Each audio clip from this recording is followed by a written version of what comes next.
10 నిమిషాల్లో తయారయ్యే సేమియా ఉప్మా ఎలా చేయాలో ఈరోజు మనం తెలుసుకుందాం.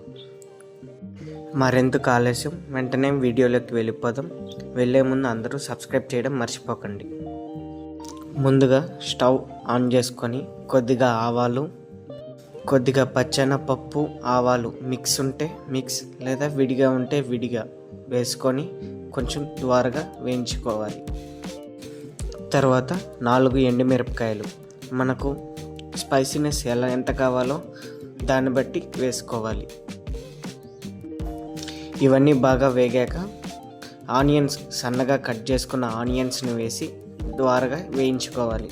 బ్రౌనిష్ కలర్లో వచ్చే వరకు ఆనియన్స్ బాగా వేగాలి. అప్పుడే ఉప్మాలో ఆనియన్స్ క్రంచీగా అనిపిస్తాయి. ఆనియన్స్ వేగాక 2 స్పూన్స్ సాల్ట్ వేసుకొని కలుపుకోవాలి. అప్పుడైతే ఆయిల్ డ్రై అవ్వకుండా మనకు ఆయిల్ కలిసి వస్తుంది. ఆనియన్స్ వేగేటప్పుడే మనం సాల్ట్ వేసుకోవాలి. మార్కెట్లో రోస్టెడ్ సేమియా దొరుకుతుంది. ఒకవేళ దొరకకపోతే మనం నార్మల్ సేమియాని తీసుకొని రోస్ట్ చేసుకొని పక్కన పెట్టుకోవాలి.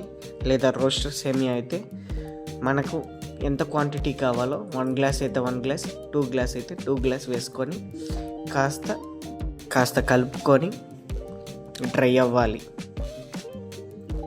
బ్యాచిలర్స్ ఎవరైనా ఉంటే వాళ్ళు రైస్ కుక్కర్లో కుక్ చేసే వాళ్ళైతే ఈ కుకింగ్ చేసేటప్పుడు రైస్ కుక్కర్ ఆఫ్ అయినప్పుడు మళ్ళీ తిరిగి మనం ఆన్ చేసుకోవాలి. బాగా మిక్స్ అయ్యాక ఇప్పుడు మనం సేమియాకి తగ్గ వాటర్ వేసుకోవాలి. 1 గ్లాస్ సేమియాకి 1.5 గ్లాస్ వాటర్ వేసుకుంటే డ్రైగా క్రంచీగా బాగుంటుంది.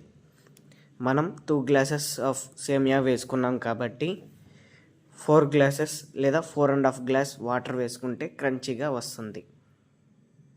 వాటర్ వేసేటప్పుడే ఎవ్రీ గ్లాస్ వేసినప్పుడు మనం బాగా మిక్స్ చేసుకుంటే వాటర్ బాగా కలిసి సాల్ట్ కంటెంట్ అంతా మిక్స్ అవుతుంది. అప్పుడు మనకు సాల్ట్గా రాదు. మధ్యలో రైస్ కుక్కర్లో కుక్ చేసేవాళ్ళు రైస్ కుక్కర్ ఆన్లో ఉందా ఆఫ్లో ఉందా చెక్ చేసుకోవడం మంచిది. ఎందుకంటే ఆన్లో ఉంటే తొందరగా కుక్ అవుతుంది, ఆఫ్లో ఉండి మనం చూడకపోతే లేట్ అవుతుంది. రైస్ కుక్కర్ కాబట్టి మధ్యలో మనం అప్పుడప్పుడు కాస్త మిక్స్ చేసుకుంటూ ఉన్నప్పుడు అది డ్రై అవుతుందా, ఎంతవరకు డ్రై అయిందో మనం చూసుకుంటూ ఉండొచ్చు. మధ్యలో మనం ఓపెన్ చేసి చూసినప్పుడు వాటర్ క్వాంటిటీ తగ్గిందా సరిపోయిందా అనేది కూడా చెక్ చేసుకునేదానికి ఉపయోగపడుతుంది. సో మధ్యలో చూడడం గుడ్. 10 నిమిషాల్లో చేసుకునే సేమియా ఉప్మా రెడీ అయిపోయింది. Taste excellent.